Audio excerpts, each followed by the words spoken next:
दोनों केस और दोनों फेक, ये नारा लेके आए हैं जंतर मंतर आप लोग जी। बापूजी के न्याय के लिए आए हैं।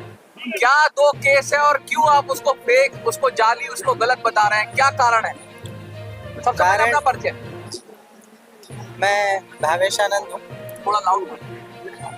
मैं भावेश आनंद हूँ और पिछले कई वर्षों से इस केस के बारे में मेरा अध्ययन भी है, मैंने देखा भी है।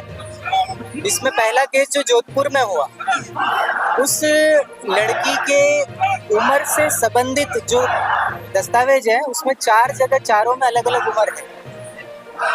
तो वो उम्र के हिसाब से वो कहीं से कहीं तक नाबालिग नहीं है, वो बालिग है। इसलिए हमको ये पहला केस भी फर्जी लग रहा है। और दूसरा जो अहमदाबाद में केस हुआ, उसमें वो लड़की कहती है कि 12 वर्ष पहले उसके साथ वो घटना घटी। तो 12 साल पहले जो घटना घटी, तो 12 साल तक वो लड़की कहाँ थी? आश्रम में आती जाती थी, सत्संग सुनती थी। ऐसा क्या हुआ कि 12 साल बाद उसको ये ध्यान आया कि मेरे साथ 12 साल पहले बलात्कार हुआ? तो कहीं ना कहीं ये दोनों केस हमारी नज़र में फेक है और फर्जी। इतनी बड़ी लीगल टीम लग रही है, पूरे आश्रम की संस्थाएं लगी हुई है बापूजी को बचाने में। क्या लगता है उनका प्रयास क्या पूरा नहीं पड़ रहा, या फिर उनके प्रयास में कोई कमी रह गई? क्या कारण है कि आप लोगों को जंतर मंतर आना पड़ रहा है? इसमें कई कारण हैं। इसमें राजनीतिक कारण भी है और इसमें अंदरूनी मामला भी है। भाई बताइए क्या है? जी, बस उसी पे ही हमारा मंथन चल रहा है, तो उसी के लिए हम सब इकट्ठा हुए हैं। तो जो निर्णय होगा वो आपको अगले कॉन्फ्रेंस में बताएं। अच्छा, लगातार बापूजी आश्रम से जो बातें आ रही हैं, जो कह रहे हैं, वहाँ से वो बयान जारी करते हैं, उनका सत्संग भी आता है, आप भी देखते होंगे। उसमें लगातार वो कुछ बातें कहते हैं कि 2 ग्रुप बन गए, एक आश्रम है। तो आप कैसे उसको जस्टिफाई करेंगे? क्योंकि आप पर भी बहुत सारे लोग ये कहेंगे कि भाई आप गलत रास्ते पर हो, तो सही रास्ते पे कौन है? आप मैं कुछ कहूँ ना तो उसको मत मानो। हम झूठ बोल सकते हैं, पेपर झूठ बोलता है नहीं, पेपर तो खबर ही बताएगा जो खबर है। वीडियो झूठ बोलता है। आजकल जो बातें हम कर रहे हैं ना, तो उसके साथ हम वीडियो लगा देते हैं। कोर्ट में जो प्रोसेसिंग होता है ना, तो आप लोगों को तो पता है कि आजकल ऑनलाइन भी होता है, आप ऑनलाइन घर से देख सकते हैं। तो हम उसको रिकॉर्ड करते हैं और पब्लिक कर देते हैं कि देखो भाई क्या कह रहे हैं। इसके लिए तुम उनको भेजे हो। बापू जी कहते हैं कि हम ऑपरेशन नहीं कराएंगे, हम बाईपास सर्जरी के खिलाफ हैं। अपने भक्तों को कहते हैं कि तुम जो है ऑपरेशन मत करवाओ। और उनका जब हम ऑपरेशन की अर्जी अगर कोई लगाएगा तो वो गद्दार है कि उनके पक्षधर है कि आप लोग तय करिए। मैं क्या कहूँगा उसके बारे में? जो मैं कोर्ट न्यायालय में बात बता रहा हूँ, उन्होंने बताया कि 2 केस और दोनों फेक। तो आप लोग पूछ रहे थे कैसे फेक? लड़की का 4 जगह अलग अलग बयान है। पहले जगह कहती है कि जो है कुटिया में गए, पहले दिन बोल हमारे पिताजी वहाँ बैठे रहे, माँ वहाँ बैठी रही, हम यहाँ रहे, प्रोग्राम हुआ, घटना बताई जोधपुर की। 1 हफ्ते बाद दिल्ली में मुकदमा दर्ज हुआ। इस सब पे और 164 के जब बयान होता है लड़की का, जब 0 FIR दर्ज होती है, तो उसकी वीडियो रिकॉर्डिंग होती है। तो वीडियो रिकॉर्डिंग कहाँ गया? ये बात सवाल हमारे लीगल टीम वालों को पूछना चाहिए था कोर्ट में। अगर नहीं पूछेंगे तो मैं उनको कतार कहूँगा कि नहीं कहूँगा, आप बताइए। अच्छा, दूसरी सुनिए ना, आप अगर आप सुनेंगे तो हम पूरी बात बताएंगे। अगर सवाल आपने पूछा है तो पूरा सुनिए। उसके बाद में आप देखिए कि ये कहते हैं कि भाई वहाँ जो घटना स्थली की रात थी, वहाँ बापूजी 11:30 बजे तक थे और कोर्ट में ये एफिडेविट फाइल करवा देते हैं कि बापूजी 9:30 बजे कुटिया में चले गए। जो लड़की की कहानी को सत्य साबित करता है कि वो लड़की 10:30 बजे से कुटिया में गई, बापूजी ने उसके साथ सोशल क्या ऐसा होता था कथित लड़की बता रही है, उसके तो वो तो झूठ बोल ही रही है। परंतु उसके बाद सत्य साबित करने के लिए आश्रम की तरफ से एफिडेविट बनती है और उस एफिडेविट में लिखा जाता है कि लड़की बापूजी 9:30 बजे कुटिया में चले गए थे। मतलब ये तो फिर शंका वाली बात हो गई है। जबकि 70 लोग वहां पे बैठे हुए थे और बापूजी बाहर थे। वो 70 लोगों की गवाही नहीं करवाओगे तो सवाल पूछेंगे कि नहीं पूछेंगे? आप बताएं। पूछे।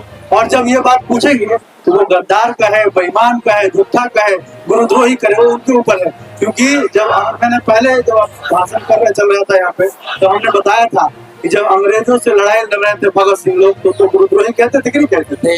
देशद्रोही कहते थे कि नहीं कहते थे? तो हम लोग गुरु जी की बात करते हैं तो दोस्त हम लोग को गुरुद्रोही कहते हैं, तो कोई बड़ी बात नहीं है। परंतु इस बात से समझना पड़ेगा कि आज जो बापूजी की पीड़ा है, बापूजी को उपचार नहीं हो रहा है, तो उसके लिए पीड़ा के लिए कौन सामने समाज के आ रहा है, तो वो हम लोग हैं। और जो लोगों को जिम्मेदारी मिली है वो बखूबी नहीं निभा रहे हैं और वो हम सबूत के साथ कहते आ रहे हैं, और उसके बाद में आपको तय करना है कि कौन गलत कौन सही। अच्छा, लगातार जो बापूजी खुद भी कह रहे हैं, तो वो क्यों आपके खिलाफ कभी कभी ऐसे बयान आ जाते हैं? क्या लगता है कि उनको कोई गलत इन्फॉर्मेशन जा रही है या आप अपनी बात नहीं पहुंचा पा रहे हो? देखिए, बापूजी से मैंने बताया कई बार कि बापूजी जेल में है, तो जेल में 4 दीवारी में कैद, उन तक हमारी बात सही तरीके से पहुंच रही है। बापूजी जब बाहर थे ना, तो बापूजी का खुद का भी कई बार बयान होगा और सुने होंगे आप लोग कि मीडिया हमारी बातों को क्यों मरोड़ है। तो जो भूमिका में पहले मीडिया थी ना देश की, जो नेशनल मीडिया की बात कर रहा हूँ मैं, यूट्यूब वाले अभी आप लोग आए, आप लोग तो बड़े सच्चे हैं, तो जो नेशनल मीडिया की भूमिका थी उससे भी गए बीते हमारे लोग अंदर कर गए। वो हमारी बातों को, हम कहते हैं कि आश्रम बचाओ, हम बोलते हैं कि ये फलाना फलाना लोग गद्दार है, ये बापूजी को समाप्त कर देना चाहते हैं, और वो कहते हैं कि नहीं, ये तो बोल रहे हैं आश्रम हड़पना चाहते हैं। हमारी बात को तोड़ मरोड़ के बात पहुंचाते हैं बापूजी को और कहते हैं कि हम लोग पैसा खा रहे हैं। आज तक किसी ने बताओ कोई पैसा खाते हैं तो रोज रोटी खाते हैं, हमने कभी आज तक पैसे नहीं खाए। पैसे खाने का काम ये लोग करते होंगे, हम लोग पैसे नहीं खाते हैं। हम लोग तो मानव ना है, दानव लोग होगा वही पैसे खा सकता है, हम लोग दानव नहीं, हम लोग मानव, हम लोग रोटी खाते हैं। तो ये बाहियात झूठी आरोप लगाते हैं और बापूजी तक झूठी शिकायत पहुंचाते हैं। तो बापूजी हमारे गुरुदेव हैं, वो उनको जो कहने की उनको छूट है, जो हम लोगों को कह सकते हैं वो उनके ऊपर है, उन पर हम नहीं कोई टिप्पणी करेंगे। हमारे गुरु जी है, हमको चोर का है, बनोल का है, उससे हमको कोई लेना देना नहीं है, परंतु हमको लेना देना इससे है कि उनके साथ अगर अत्याचार होगा, उनके साथ अन्याय होगा तो उसके खिलाफ हम लोग आवाज देते हैं। अच्छा, आपने मंच से कहा कि अहिरावण, थोड़ा सा साइड कर, आप अहिरावण वाली बात कही आपने, या रावण वाली बात कही कि उसके सर काट दिए जाते हैं, व्यक्ति का भी नाम लिया, मैं नाम नहीं लूंगा, लेकिन आपने कहा नाभि पर प्रहार करो, नाभि का अमृत सुखाओ, क्योंकि बार बार सिर उग के आ रहा है। वो क्या बात है, क्या ऐसा हो रहा है कि आपका सिर उग के आ रहा है उसका? देखिए, ऐसा हो रहा है कि हम लोग जिससे लड़ रहे हैं ना, वो लोग खाली क्या बोलते हैं कि मोहरा है, उनका जो मेन फेस है ना, वो सत्ता में कुछ लोग बैठे हुए, और वही लोगों के सहयोग के कारण आज जो है हमारे बापूजी को जेल में रहना पड़ रहा है। आप लोगों ने देखा होगा, जब आप लोग यूट्यूब सर्च करेंगे तो आप लोगों को वीडियो मिल जाएगा। कुछ जो हिंदूवादी लोग हैं, जो हिंदुत्व के ठेकेदार बने हुए हैं, उन्होंने जो अपने शासन काल में कुछ हिंदू विरोधी गतिविधि करते हुए बापूजी को द्वारा पकड़े गए, तो बापूजी खुलेआम बोलते रहते हैं और बोल देते हैं, और आप लोग यूट्यूब पे सर्च करेंगे आप लोगों को मिल जाएगा। तो बापूजी जब उनके खिलाफ बोलते हैं, तो उन्हीं लोगों ने क्या किया कि वो लोग आश्रम में आते जाते रहे थे, तो आश्रम के जो गद्दार किस्म के लोग थे उसको इकट्ठा किया, और उनके माध्यम से, क्योंकि बिना, महाराज जी ने एक बात बताई, आपने सुना होगा कि हत्था जब तक लकड़ी का नहीं लगेगा तो कुल्हाड़ी आपको कोई कुछ नहीं मिला सकता, उसमें हत्था लकड़ी का चाहिए। तब जब हमारे अंदर वाले उनके साथ हुए तो हमारे साथ षड्यंत्र हुआ और हमारे गुरु जी को जेल में रहना पड़ा। तो कालनेमी का अंत कैसे होगा? ये जो कालनेमी है कौन है, ये तो आप वो ईश्वर डिसाइड करेगा, गुरु जी डिसाइड करें, लेकिन उसका अंत कैसे होगा? कालनेमी का कैसे, जो ये रम जाल है, माया जाल है, ये कैसे छटेगा? देखो, लोग जाग रहे हैं, नहीं जाग रहे क्या? देखो, ये लोग आए नहीं है क्या, और आते जा रहे हैं, हर बार आते हैं, संख्या बढ़ती जा रही है। ऐसा दिन आएगा कि उसके खिलाफ लोग इकट्ठे होंगे, और जैसे आप लोग देखे होंगे कि 70 साल वाले कांग्रेस को छोड़ के जाना पड़ा कि नहीं जाना पड़ा, तो 7 साल 10 साल 15 साल वाले क्या है, तो उनको भी जाना पड़ा। मोदी जी तो खुद चरणों में बैठते थे गुरु जी के। हम उनकी बात, हम क्या कहें, हमने बताया कि आप देख लेना, हमने उनके विषय में जो बताना था हमने बता दिया, मैं किसी के नाम नहीं लेना चाहता, आप समझ लेना। सब चरणों में तो बहुत लोग बैठते थे, चरणों में तो कांग्रेस के भी सारे नेता बैठते थे, पर उन्होंने क्या किया, और जो लोग दूसरे तरफ से चरणों में बैठते थे वो लोग क्या कर रहे हैं, सबके सामने है, 10 साल से सत्ता में है ना, तो उनके लिए अगर वो जान रहे हैं कि केस झूठा है, बेकार है, उनको आवाज उठाना चाहिए था ना, अगर वो सही है तो, मतलब उनके मन में खोट है। और दूसरी बात जो मैं सबसे, जो आज महत्वपूर्ण जो बात है, वो 2-3 बातें हैं हम जो आज बताने के लिए हम लोग आए थे। हम लोगों का 2-3 मांग है। एक मांग है कि इस केस में सीबीआई जांच हो। इसका प्रमुख कारण हम एक बता रहे हैं कि इस केस में लड़की का 4 जगह बयान है और चारों जगह अलग अलग बयान है, एक बयान नहीं। उसके बाद लड़की का उम्र संबंधित जो दस्तावेज है वो 3 दस्तावेज है और तीनों दस्तावेज में भिन्न भिन्न उम्र है। जो लड़की के पिताजी की गवाही है और जो अन्य गवाह की गवाही है, उसमें से कहीं भी ये पुष्ट नहीं होता है कि बापूजी ने कुछ उसके साथ में अश्लील कुछ भी कृत्य किया है। तो फिर इस केस में जब उम्र कैद की सजा होती है तो सवाल उठता है, तो इस केस में सीबीआई जांच की जरूरत है क्या, ताकि दूध का दूध और समाज के सामने पानी का पानी हो सके। दूसरी बात मैं बताऊं, दूसरा मांग जो है आप लोगों का कि बापूजी के हृदय में 3 ब्लॉकेज है इस समय, और ये मैं नहीं कह रहा हूँ, इन्हीं का जो संस्थान है जोधपुर एम्स, उनका कहना है कि बापूजी के हृदय में 3 ब्लॉकेज है, 99%, 90% और 78%। अब ऐसे मरीज को इस हालत में जेल में रखना, उनको जबरन जो है मौत के मुंह में धकेलने जैसा है।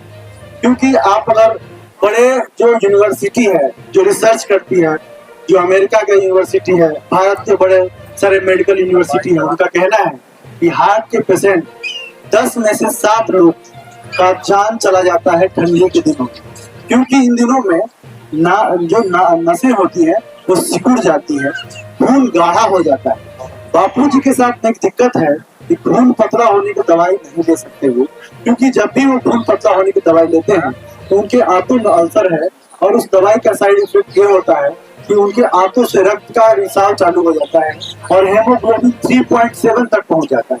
तो ऐसे में कई इस हेमोग्लोबिन 3.7 तक जब जाता है या 5 से जब कम होता है तो इसमें लकवा होने का खतरा होता है, ब्रेन हेमरेज होने का खतरा होता है, जान चले जाने का खतरा होता है।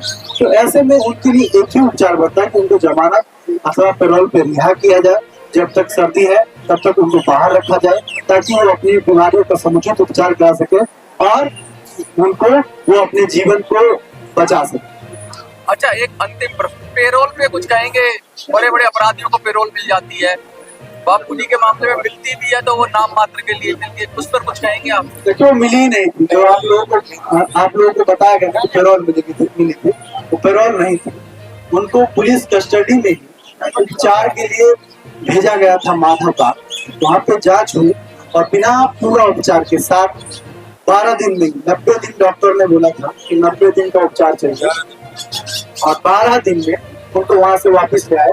उसके 2 कारण हैं। एक तो जो हम जिन लोगों की जिम्मेदारी थी कि कोर्ट में से उनके पेरोल की अवधि बढ़ाने की मांग करे, उपचार की अवधि बढ़ाने की मांग करे, उन लोगों ने ये काम नहीं किया, और कोर्ट ने भी अपने आप कोई क्या कहते संज्ञान नहीं लिया कि भाई इनका उपचार पूरा होने दो। आज वो आरोग्यम नाम हॉस्पिटल में जरूर है, परंतु वो कोई हार्ट का स्पेशलिस्ट हॉस्पिटल नहीं जिस तरीके से माधव पार्क था। अगर माधव पार्क में उनका उपचार होता तो मुझे लगता है कि अब तक वो स्वस्थ होते।